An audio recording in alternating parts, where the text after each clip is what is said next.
Optique 2000 brings you the Optique 2000 Tunisian Rally.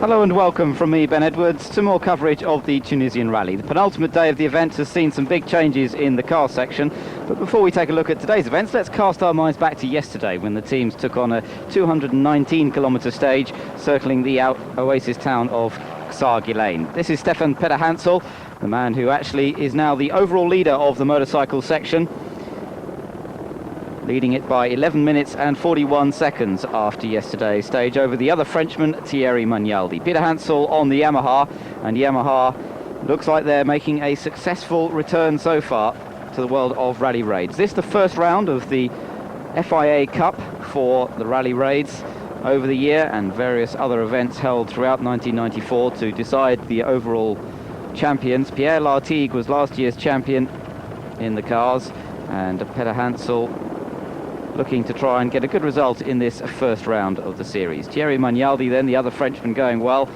He's on a KTM, and he's had a good rally so far.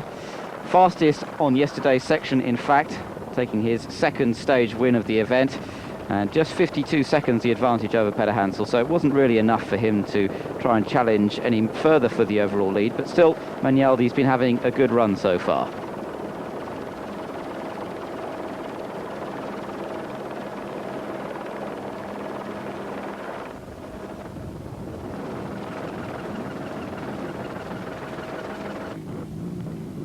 All of the competitors finding things a little bit difficult yesterday following Angelo Cavandoli's death the day before, and many of them finding it difficult to concentrate and really get on with the event, but these two Frenchmen certainly succeeding reasonably well, concentrating and getting through to the end of the stage successfully. Jordi Arcarons, the Spanish rider who lost a fair bit of time in the aftermath of that accident, he lost a little bit of time again yesterday with some navigation errors which lost him around about 3 minutes, but holding on to third place overall fairly easily by the end of yesterday.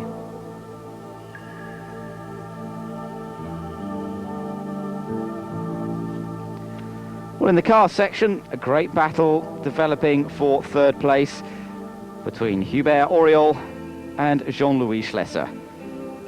Auriol in one of the works Citroen ZX rally raids with the huge might of the Citroen factory behind him. Jean-Louis Schlesser on his own in the buggy, doing all his own navigation and running with a very, very much smaller team with this brand new buggy developed specifically for this event and for future rally raids this year.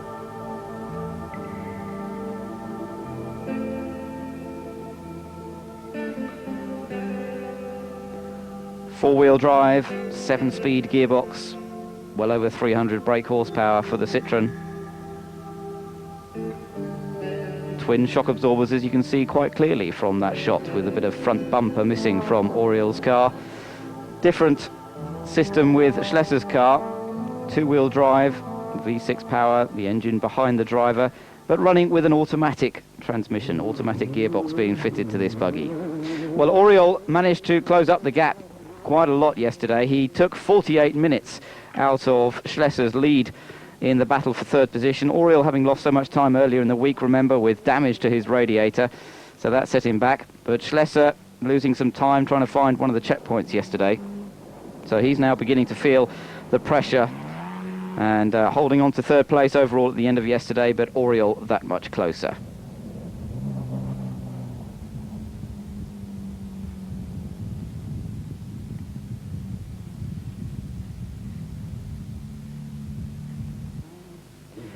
Overall rally leader, though, still Timo Salonen. And the ex-World Rally champion back from 1985, when he used to rally in the Group B Peugeot 205 T16, really going well on this year's Tunisian Rally. Looking very, very strong, co-driven by Fred Gallagher, the Irishman. And they really haven't had any problems on the event. It's all been looking very comfortable for them. Pierre Lartigue, their teammate, holding on to a strong second place. So Citroen's looking very, very good for victory in the Tunisian Rally. Pierre Lartigue won this event 4 times in the past, but having to play second fiddle to Timo Salonen.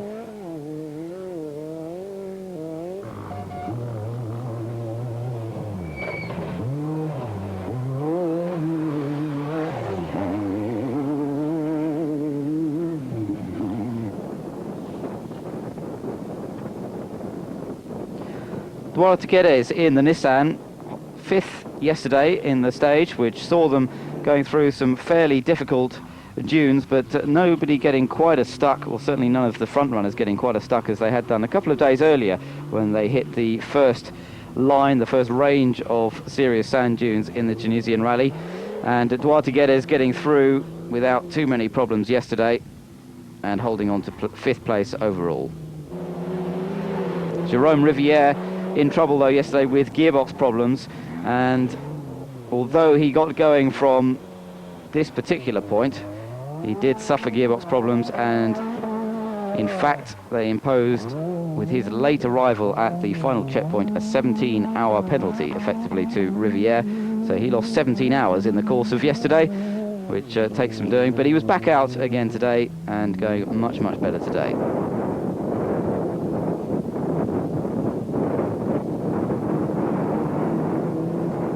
Michel Gambillon leading in the T1 category for standard cars. Very few modifications allowed here.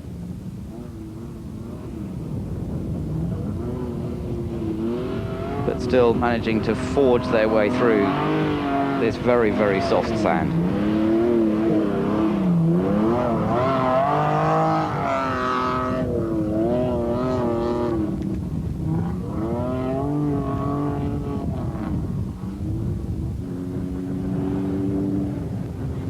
And Jean-Pierre Fontenay trying to make up some lost ground after his problems earlier in the rally as well, when he lost a 4-wheel drive in low ratio. Well, he seems to have got the car going a lot better now, and with co-driver Bruno Musmara, the Pajero V6, this standard category car again, the T1 category, which Fontenay not so used to driving. He's usually driven in T2, which is for the more modified category, and indeed in T3 on this year's Paris-Dakar Paris, when he drove one of the front-running Mitsubishis before their withdrawal, remember, when they got seriously stuck in a series of dunes, although they tried to make it all the way through one of the stages. This is Yves Strugo, the other man battling for the T1 lead with his teammate Michel Gambillon, and the two Dessoud Nissans going very well on yesterday's stage. Well, we're going to come back in just a moment with action from today's stage, and it's definitely worth sticking around.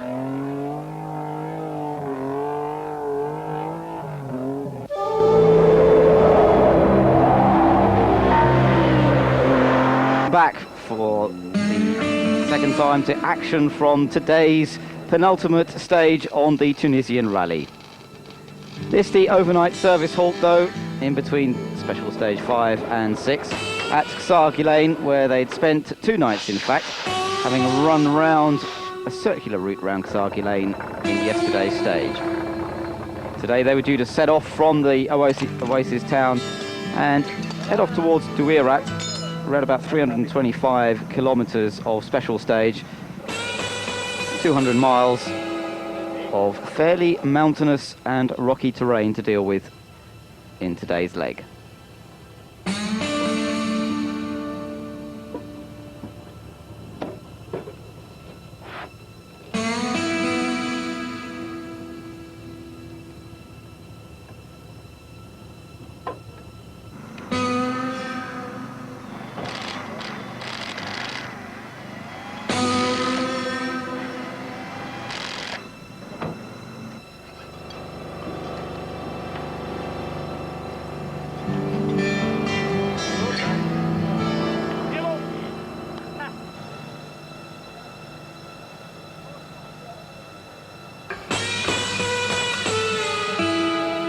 So the preparations continuing into the night, the riders getting ready for the next day's activities and ready to set off on this next link in the rally.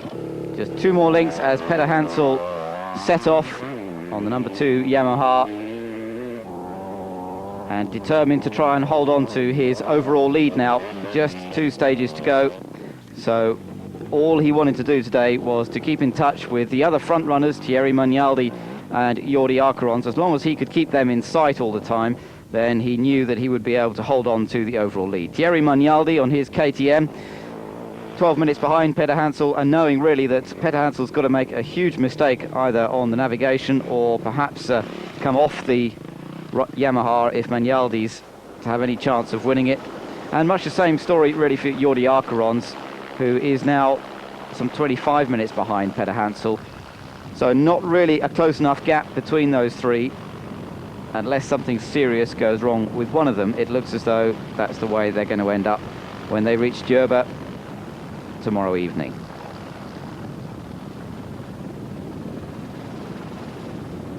Arcaron second fastest today, but being 12 minutes off Thierry Magnaldi on the overall times, really very little chance of him taking second. So it looks as though Magnaldi is going to be able to repeat his second place from last year. And Jürgen Meyer here, the German rider, he's going well, fourth fastest again today and holding on to fourth place overall, but he is 2 hours, just over 2 hours off Peter Hansel. This is Gianpaolo Quaglino once again, the veteran, man leading the veteran class. He may be a veteran, but he's 41 years old, which doesn't seem too veteran really. He's holding on to a great fifth place though overall on his Honda. Well, another very, very experienced rider competing on this event is the man just ahead there on the Kawasaki, Marcel Pilet, number 22. He's actually got an on-board microphone here, a microphone in the crash helmet, reporting back to the helicopter, really just describing the terrain a little bit, how he's having to watch the bumps, but he's pushing on quite hard, trying to balance his weight evenly over the machine. Pilet, as I say, one of the most experienced competitors, known as the African due to the number of events of this type that he's done. He's competed on every single Paris-Dakar rally that there's been, right from the first one back in 1979. He's actually leading the marathon class of motorcycles, various different categories for the motorbikes as well, and he is leading the marathon class on the Kawasaki. So Pilet really going very well and obviously enjoying today's stage as well.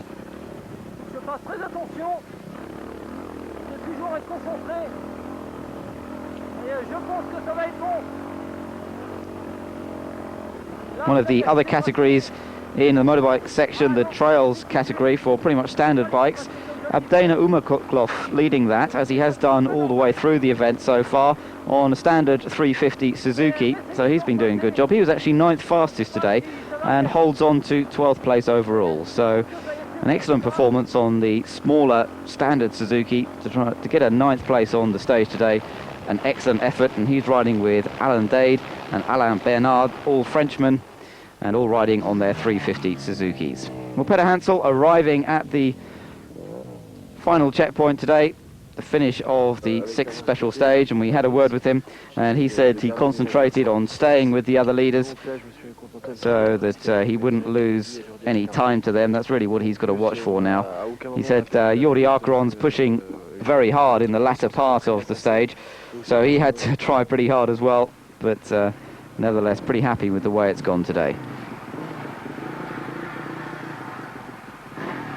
He's coming into the finish, the German Jürgen Meyer, and he says it was quite a demanding stage today, a lot of navigation to do, plenty of use of the compass and the GPS system. He said he met up with the first three, that's Magnaldi, Peter Hansel and Arcarons, and then he stopped for fuel at the checkpoint and they got past him, and then he made a little bit of a mistake just towards the end, but apart from that he's pretty happy. So Quaglino arriving, holding on to that 5th place overall as the teams getting to Douirat. Superb scenery in this part of Tunisia, pretty much in the southeast corner of the country, and some spectacular views from this part of the country. So the situation on the motorcycles then, Peter Hansel still with a comfortable lead over Thierry Magnaldi and Jordi Arcarons. Unless one of those makes a big mistake tomorrow, it looks as though we're going to have the two Frenchmen at the top of the field. Well, we're going to return in just a second with action from the cars. Plenty of action there. Please stay with us.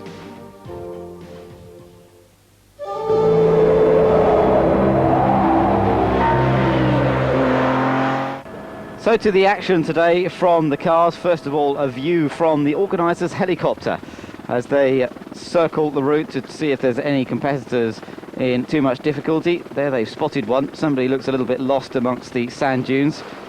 So Cyril Neveu, the man stepping out of the helicopter, one of the co-organisers of the event, setting off to see if he can help the stranded team. And driver and navigator both looking as though they're struggling to find their way at the moment. It's in fact Francis Bouni and Robert Giaxa of France in their Toyota, checking some of the marker points on the GPS system and trying to determine exactly where they are and where they've got to go to next. So Cyril Neveu able to help them on that process. Neveu himself, a very experienced competitor in this type of event. He won the Paris-Dakar event 5 times, including the very first one back in 1979, winning that on a Yamaha. And it looks as though Peter Hansel's going to repeat that sort of performance on this year's Tunisian event. Well, finally, Francis Bouni and Robert Giaxa given the way forward, and they set off in the Toyota.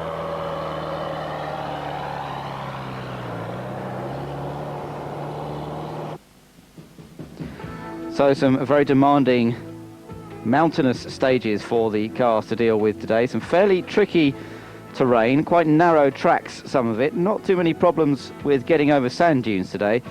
More problems with actually staying on the tracks themselves.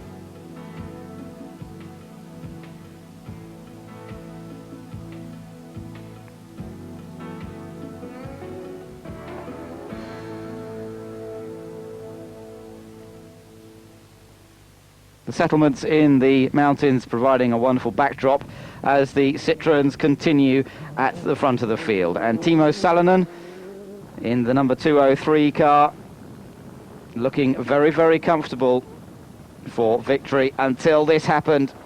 He went off the track, over the rocks and straight down into the gully, and Timo Salonen in that moment has effectively thrown away the 1994 Tunisian Rally, because although, as you can see, he was able to get going here, and that four-wheel drive really assisting him to dig himself out of the gully. Look at that, just scrabbling his way back out again. In the process of all that, going over that huge rock, he holed his radiators. They run 2 radiators at the front of the Citroen. He holed both of them now. He was only around about 2 miles away from the end of the stage here, so he managed to get it to the end, but as he was continuing along, the engine was getting hotter and hotter and hotter. You can begin to see, I think, just a little bit of steam coming from the front of the Citroen now. It's a bit difficult to tell with all the dust around as well, and he was going to be in big trouble with that. Well, this is the other Citroen of Hubert Auriol, the number 202, and you can see evidence of a bit of damage on the front of his car as well. He got stuck earlier on the stage, and they got stuck on a sort of mound with 2 wheels up in the air, so they had to dig their way out of trouble on that one. And then he had other problems as well. We went and had a quick word with him as he reached one of the checkpoints, and well, he was explaining that they had turbo problems as well today. He's having to drive through the rest of the stage without the turbo operating. So Auriol, although he was battling well for 3rd place, remember, with Schlesser, well, that battle looks as though Schlesser is heading for victory in that particular private battle, because Auriol losing all of the 3/4 of an hour that he gained yesterday. So Schlesser still with an hour-and-a-half advantage. So it falls to this man, Pierre Lartigue, to try now and take victory for Citroen. The other two have had problems along the way. Lartigue has just kept it there and not made any mistakes.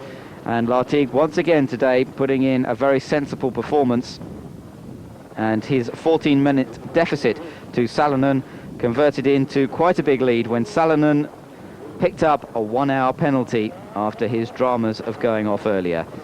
So Lartigue now really is heading for his 5th victory here in Tunisia, a tremendous record and a really superb effort. There is the car of Timo Salonen, leaking away its lifeblood. What happened as they got to this final checkpoint was that he turned the engine off because of the very, very high temperatures it was recording, and then the engine wouldn't restart. The problem with it getting too hot, it didn't want to restart, and they had to get it out of the stage by pushing and towing it, and that is actually deemed illegal. They have to leave the final zone, the control zone at the end of the stage. They have to leave it under their own power, and as he was unable to do that, he was automatically given a 1-hour penalty. It's in the rules, No, there was and one left corner. he tells us about it. Marked, but I got a little bit too late that from Fred, and it was very tight left. We went a little bit straight, but there was one stone. We hit the front of the car. Well, one stone would seem to be a little bit of an understatement. The size of that huge rock that they landed upon when Salonen went off, doing an awful lot of damage. And Guy Freckelin looks on, the manager of the Citroen Sport team, the man responsible for the huge budget and the tremendous effort that goes into the Citroen Rally Raid effort. And, well, not looking too impressed with things. Fred Gallagher explaining what went wrong.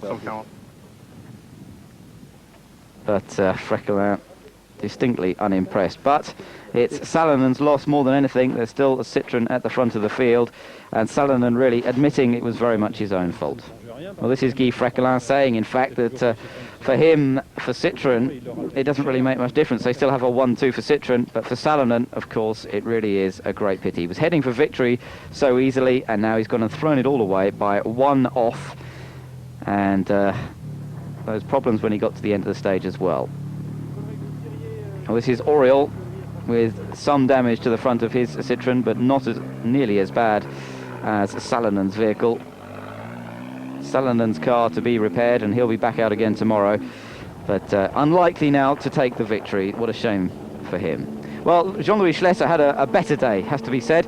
He certainly was charging though, and giving his Renault-powered buggy quite a lot of stick over the mountainous tracks, but managing to hold on to 3rd place overall, particularly with those problems for Oriol. Now remember, at this stage, as he went along this part of the leg, he didn't know that Oriol had difficulties. So Schlesser was pushing hard, and you can certainly see it in his style of driving. Let's just sit back and watch him for a while.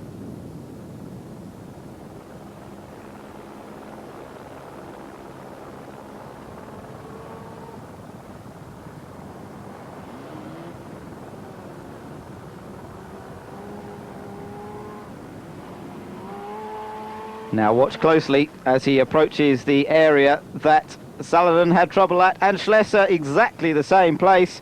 Over the edge of the road he goes, straight into the gully, but he missed the rock that Salonen hit. In fact, I think Salonen probably moved it out of Schlesser's way, and Schlesser getting away with going into exactly the same gully that really has ruined Salonen's chances of taking victory. So Jean-Louis Schlesser very, very lucky indeed.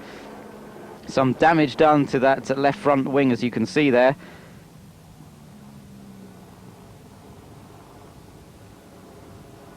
But otherwise damage fairly limited. He did damage the front wheels, and the exhaust pipe as well was slightly flattened in the course of all that, but really very, very lucky to get away with it. This is Jean-Pierre Fontenay. Had a tremendous day today in the standard T1 Mitsubishi Pajero, the V6 powered Pajero. He was 3rd fastest. And meanwhile, number 211, Eduardo Guedes, the man who's running 5th overall at the moment, well, he had a little bit of a visit to the scenery at the edge of the tracks, but generally didn't have too many problems. Jérôme Rivière was back out again today after his gearbox problems yesterday sorted out. He still ended up with some clutch problems today, but nevertheless he managed to get 5th place overall. Way down in the overall order, I'm afraid now. He's down in 33rd after that 17 hour added onto his time from yesterday. But nevertheless, Riviere hoping to get right to the end at Dürbe tomorrow. Dominique Hozier holding on to 6th place overall in another of the Nissans, and Sven Quant in 10th place. This is Georges Verquin. We haven't seen much of him. He's in another Mitsubishi. He was 10th fastest today and 18th overall. And Jutta Kleinschmidt, another good day for her. 11th today, 7th place overall. So the positions from the cars. Lartigue now the leader from Salonen, and it's going to be Citroen 1-2, but it looks as though it's going to be a different 1-2 to that which we expected. Tomorrow, the final stage of the rally will have the teams heading for the coast. After today's events, the leaders in both categories will be feeling somewhat apprehensive. I hope you can join us tomorrow to see how they fare. Goodbye.